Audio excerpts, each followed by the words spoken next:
6.5 lakh candidate के साथ एक शिफ्ट में एग्जाम लेना बिहार जैसे बड़े स्टेट के लिए इतनी बड़ी बात नहीं है। यूपीएससी का भी सेंटर इधर उधर जाता है। आप लोग जब यूपीएससी का प्रीलिम्स दोगे ना दिल्ली के अंदर रह के, तब आपको पता चलेगा सेंटर कहां कहां जाता है, कितने कितने रिमोट इलाके में यूपीएससी का सेंटर जाता है। क्वेश्चन आउट नहीं होता, क्योंकि उसके साथ जो उनकी टीम होती है ना, और वो जो क्वेश्चन पहुंचता है जिस तरह से, और जिस तरह से उनका चेक एंड बैलेंस प्रोसेस है, एक्चुअली इस प्रोसेस पे काम करने की जरूरत है। स्टूडेंट कभी पेपर इस तरह से आउट थोड़ी ना करता है। गुड मॉर्निंग, कैसे हैं आप सर? मैं सुबह सुबह आज उठा तो बहुत सारे मैसेजेस आए हुए हैं। मैंने यूट्यूब पे तो अभी नहीं देखा क्या है, बट मेरे व्हाट्सएप पे बहुत सारे मैसेज हैं और बहुत मतलब गंभीर मुद्दा है। इस पे हम आज अभी बात करेंगे। कुछ ऐसी चीजें हैं जो डिस्कशन के दौरान छूट जाती है और उस पर हम लोग ध्यान नहीं देते हैं। इसके पहले ही मैंने यूपीएससी को लेकर बताया कि डेट्स के बारे में डिस्कस होना चाहिए। देखो और मतलब स्टूडेंट कितना ज्यादा अंदर से टेंस है और कितना एफर्ट कर रहा है, उसको देखिए कि इमेज फॉर्म में पीडीएफ नंबर क्या मैं दिखाऊं आपको। इमेज फॉर्म में हिंदी में इंग्लिश में क्या लिख के भेजा जाना चाहिए, क्या कंसर्न है, फिर उसको पीडीएफ में करके उन्होंने भेजा है और ये बोला कि सर प्लीज सर्कुलेट करवा दीजिए सोशल मीडिया पे एटलीस्ट, ये कम से कम आयोग की नजर में जाए। देखिए कितनी गंभीर बातें हैं। आयोग ने नोटिफिकेशन जारी किया था ना ऑफिशियली कि वो अगस्त में एग्जाम लेने वाले हैं, लास्ट अगस्त तक। क्या अभी तक ऑफिशियली आया है? आप लोग कहते हो कि क्या ऑफिशियली है जो आप लोग वीडियो बना रहे हो, यही बात कहते हो ना आप, क्या ऑफिशियली आया है कुछ जो आप वीडियो बना रहे हैं? तो क्या ऑफिशियली आया है कहीं नोटिस कि अगस्त में एग्जाम नहीं हो रहा है? आप सोचो एक बार। और आज 20 तारीख है ना, 20 सितंबर को एग्जाम लेने की बात हो रही है ना, और 22 सितंबर को हो रही है। ऑफिशियल नोटिस आया है कहीं पे? आयोग ने क्या कहीं ऑफिशियल नोटिस दिया है कि हम 20 या 22 को एग्जाम ले रहे हैं? मतलब 1 महीने बाद एग्जामिनेशन, बीपीएससी जैसा एग्जामिनेशन है, आप सोचिए। और न्यूज़पेपर में एक ऐसे ही थोड़ली इंटरव्यू के दौरान बोल दिया गया है जो चीजें वायरल हो रही है।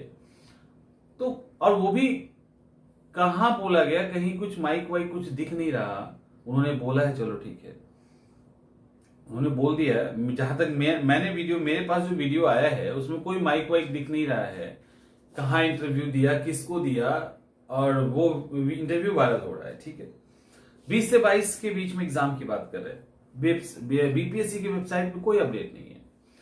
आयोग एग्जाम को लेकर इतना अगर तैयार है, मतलब इंटरव्यू में तो ये कहा गया ना कि हम 20 और 22 को एग्जाम ले रहे हैं। उन्होंने ये तो नहीं कहा कि हम देख रहे हैं कि ले पाएंगे कि नहीं, हम 20 और 22 को ले रहे हैं।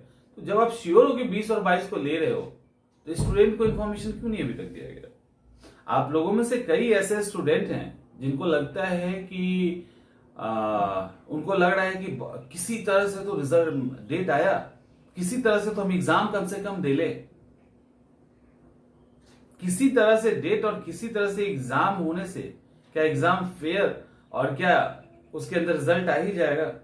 अब एक बार सोचिए, यही तो दिक्कत है कि किसी तरह से कुछ भी हो जाए, अभी कम से कम बैठ जाए एक बार एग्जाम में।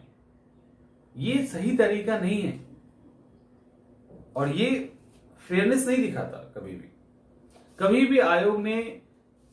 आयोग से स्टेटमेंट में क्या बोला गया था कि स्टूडेंट सही से एग्जाम दे, कोई गलती ना करे, ये ना करे वो ना करे। आयोग की तरफ से जो गलतियां हुई है उसका एक बार भी जिक्र किया गया है? नहीं किया गया है। अभी समस्या कई सारे हैं, लेकिन स्टूडेंट डिवाइड हो चुके हैं। कुछ को लगता है नहीं एग्जाम होना चाहिए, कुछ को लगता है 2 ही शिफ्ट में हो बट एग्जाम हो जाए किसी तरह से, कुछ को लग रहा है परसेंटाइल ही है तो क्या दिक्कत है, कुछ को यह भी लग रहा है कि हम बहुत पढ़ेंगे तो एग्जाम निकलेगा ही निकलेगा, जो नहीं पढ़ते हैं वो ऐसा काम कर रहे हैं। ऐसी कई सारी चीजें चल रही है। एक्चुअली आप लोग ना इस सब फील्ड में बहुत नए हो ना, बस आप लोग को लगता है पढ़ना है, किसी तरह से एग्जाम निकालना है, हो जाए, इतना ही आसान होता तो कोई दिक्कत तो कोई इशू ही नहीं था। इतने समय से एलिगेशन लगते आ रहे हैं, ऐसा थोड़ी कि ये जो क्वेश्चन आउट का एलिगेशन पहली बार लगा है, कई लंबे समय से लगते आ रहे हैं।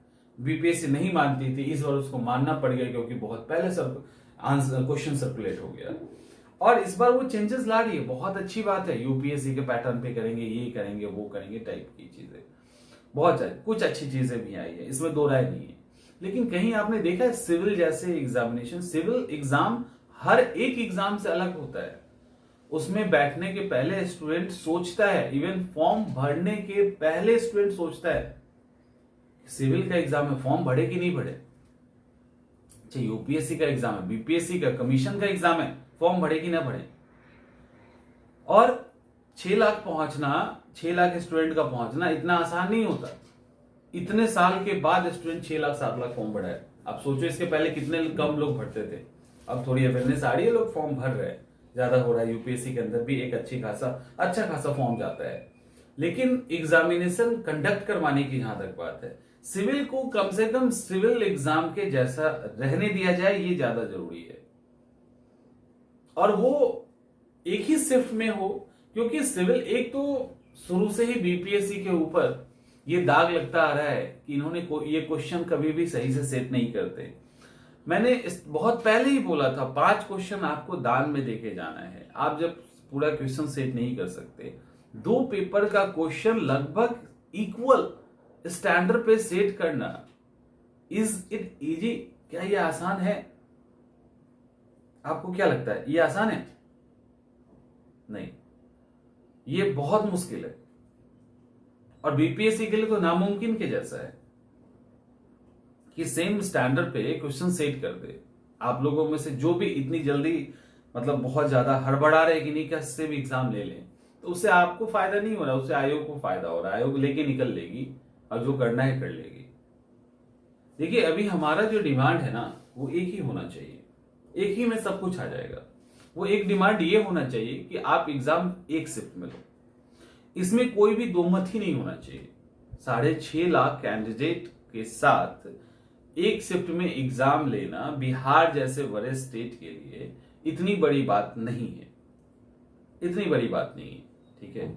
और मुद्दा ये नहीं है मुद्दा ये नहीं है कि सेंटर इधर उधर दिया गया, ऐसे दिया गया, समझ में आ रहा है।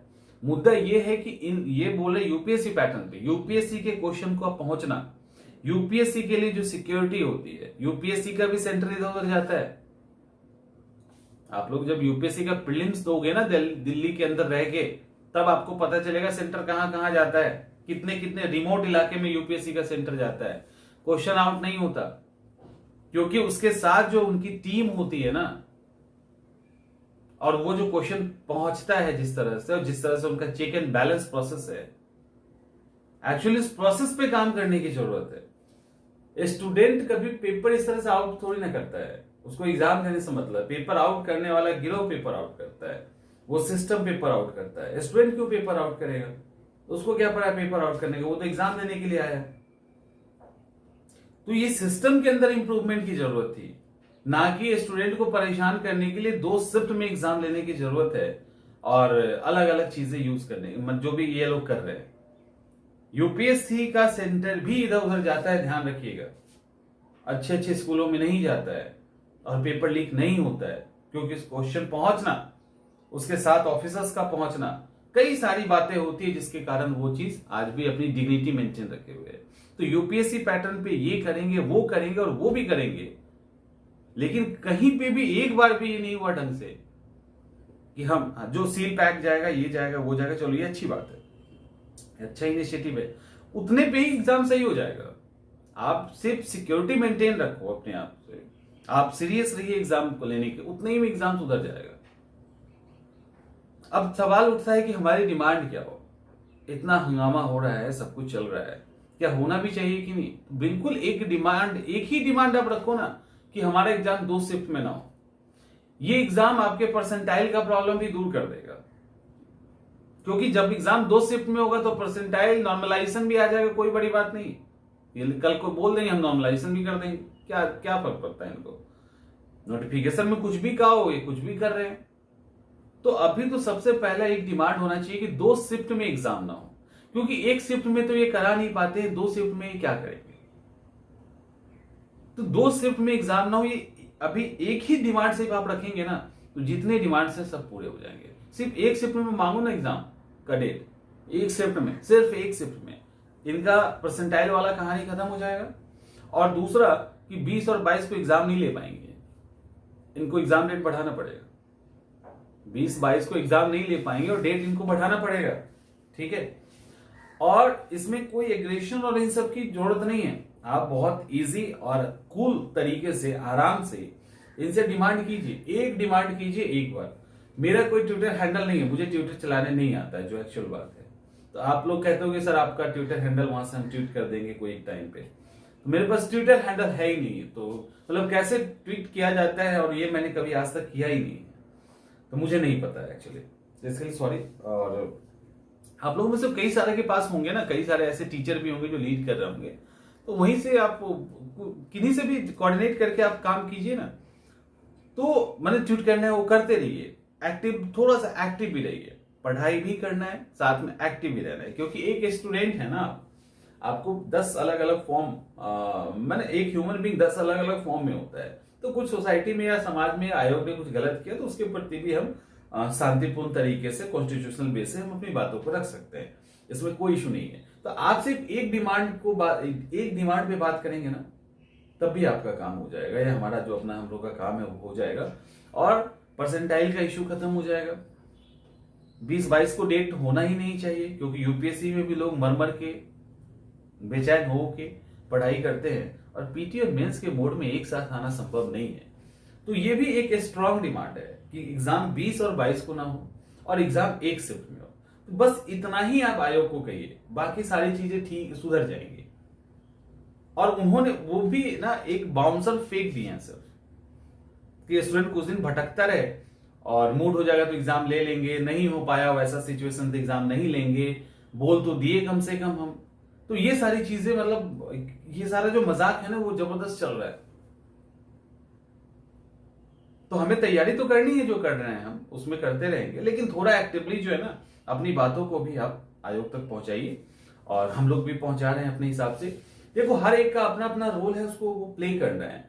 हमारा रोल है आपके साथ अवेयरनेस, आपके साथ मतलब अवेयरनेस, जो चीजें गलत हो रही वो बताना, और उसके साथ स्टूडेंट को कलेक्ट करना है, उसको समझाना, ये सब काम हमारा है। आपका भी कुछ काम बनता है। आप हमारा काम नहीं कर सकते, उसी तरह से सारे हम आपके काम नहीं कर सकते हैं, ये आपको समझना पड़ेगा, ठीक है। तो उसी तरह से आप स्टूडेंट हमारा काम नहीं कर सकते ना, हम जहां पे खड़े होके जो काम कर रहे हैं वो काम आप नहीं कर सकते, उसी तरह से सारे काम आपके हम भी नहीं कर सकते। ये अंतर आपको अच्छे से समझना पड़ेगा। तो हर एक को अपनी रिस्पॉन्सिबिलिटी निभानी पड़ेगी यहाँ पे, तब जाके उस जगह पे तब जाके कोई फ्रूटफुल रिजल्ट आएगा। तो इस बात को समझिए, और जितने भी लोगों ने मैसेज किया है, जहां तक हमसे हो सकता है वो तो हम करेंगे ही, और कर ही रहे हैं, और भी लोग कर रहे हैं, ऐसा नहीं कि हम अकेले कर रहे हैं, और भी लोग कर रहे हैं, और आप लोग भी जहां तक हो सकता है कीजिए। और होपफुली कि ये एक झटका दिया गया है आयोग के द्वारा, एक हिलाया गया है आयोग के द्वारा, ये अगर अभी स्ट्रॉन्गली हम लोग अपनी बातों को रखेंगे तो ये बैकफुट में आएंगे, और जो सही है वो करेंगे। तो उम्मीद करते हैं कि ऐसा ही होगा, और घबराना नहीं है, तैयारी भी करते रहिए। हम स्ट्रेटजी के साथ भी आएंगे, आज दोपहर में एक वीडियो आएगी स्ट्रेटजी के साथ, कल से टेस्ट स्टार्ट कर रहे हैं, तो वो भी इंफॉर्मेशन आपको हम दे देंगे। मिलते हैं अगले वीडियो में, तब तक अपना ध्यान रखिए।